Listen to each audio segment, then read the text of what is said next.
Yeah, hi, Ron White.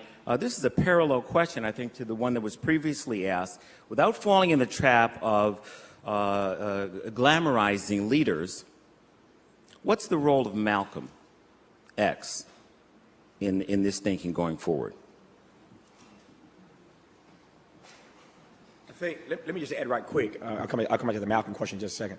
To the brother's question in the back. The only thing I'd add to what Dr. West brilliantly had to say, I think the king is right, though, that ultimately, underline the word ultimately, it's either nonviolence or non-existence.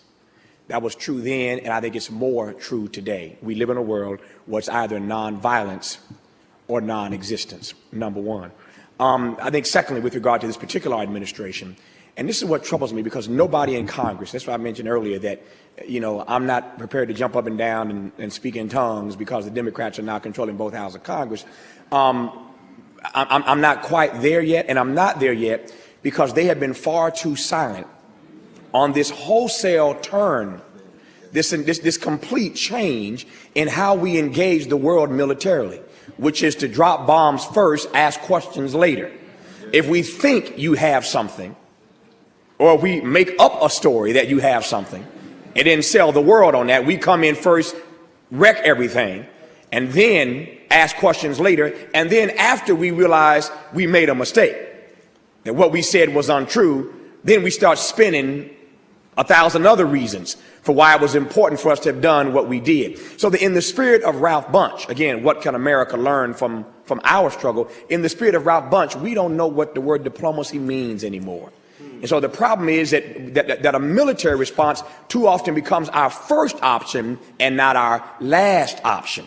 And I think that's a dangerous way to try to engage the world. And nobody in the Democrat Party has raised those questions all along. They've been critical of President Bush, but nobody had the courage, and I ain't heard nobody say this since they took over, since they got elected, that they're going to call hearings on this notion of preemptive strike. That's a serious issue that Congress needs to take up. We have now fundamentally changed with this Bush doctrine of preemptive strike. That is not how historically we have engaged the world. We've been wrong about a lot of wars, but this whole notion of we just hit you first, defy the UN and everybody else, hit you first, ask questions later, you can't engage the world in that way. To the Malcolm question right quick, then I yield to Dr. West.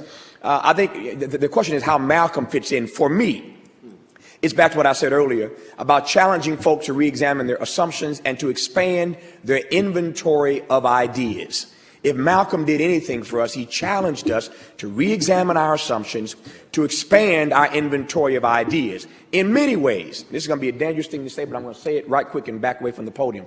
In many ways, Malcolm, although I think King is perhaps the greatest American we've ever produced, I'm willing to admit to you that in many ways, Malcolm was more free and more courageous than King. And that's how I think Malcolm fits into this conversation. Yeah, I think so.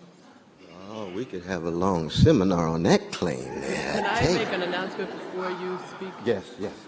I have been asked to make an announcement. If you are interested in purchasing a book, you should do so during the Q&A rather than waiting until after the Q&A, because whoever is selling the books is going to leave.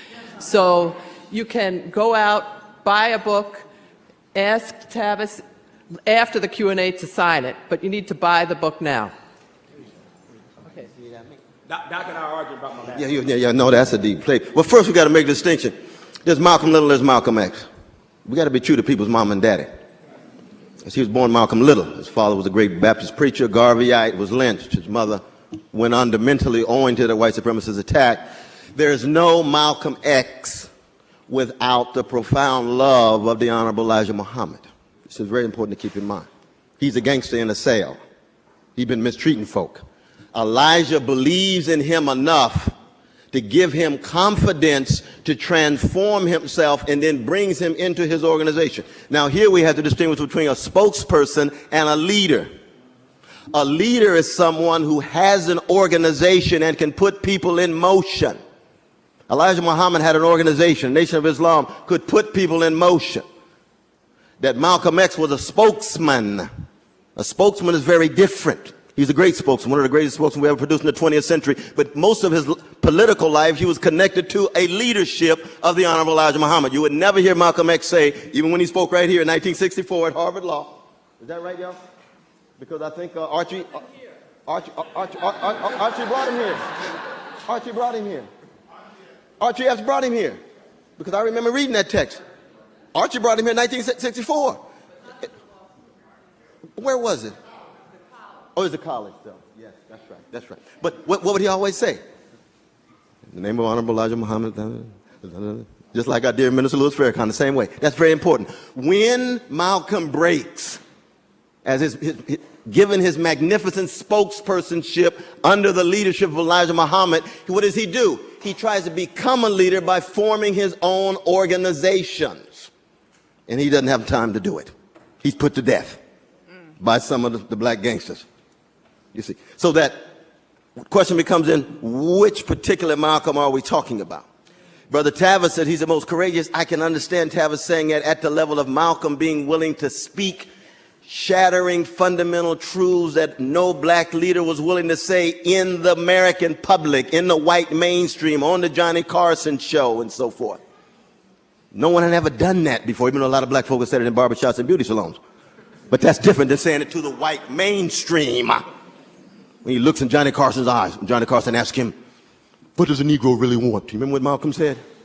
He looked at him and looked dead in his eyes. Johnny, I'm the man you think you are. What do you want? Do you want your children to grow up safe? Do you want your family to have security? Do you want health care? Do you want a job with a living wage? Do you want self-determination? Yes. Then that's what the Negro wants. Oh, we'll go to a commercial, please. It's 1963, 64. But the difference for me between Malcolm and Martin in this sense, and this is where it's not a question of just looking at them as horse races in a race, but you see, the Nation of Islam and Malcolm X were deeply influenced by the incarceration of Elijah in World War II. Because Elijah supported the Japanese. That's not a popular position. He went to jail. And when he came out of jail, he said, we shall never have a direct conflict with the nation state of America because it is so vicious and repressive, it will kill us. And I refuse to have a movement without security. That's what the FOI is. That's great insight. But what that meant was, it meant that the Nation of Islam was less willing to confront the repressive apparatus of the state and therefore go to jail. That's why you didn't have massive numbers of the Nation of Islam ever confronting the police directly in conflict that resulted in massive incarceration. Martin Luther King Jr. went to jail dozens and dozens and dozens and dozens of times, many times thinking, that was it. That was it. Right? In Atlanta, they put him in the back, take him all the way down to Albany. He figures that's it. Whereas the Nation of Islam is saying, you know what? U.S. nation state is so vicious that only if they mess with one of us will we reach the point that we will confront the police and the army directly. Martin didn't believe that. Martin had children confronting the repressive apparatus of the state. That takes courage, y'all. Anybody that knows anything about the history of repressive apparatus of the state, United States, if you're going to put your own children there and stand there with them, that's unbelievable courage. Because you already said you're going to die. Whereas the Nation of Islam is saying, we told you they're going to kill you now. But we're not standing there. Well, see, that's a different thing. I'm not saying the nation is scared. I'm saying they had different lessons in relation. So there's different kinds of courage that we're talking about. Therefore, the seminar would go on in terms of your claim.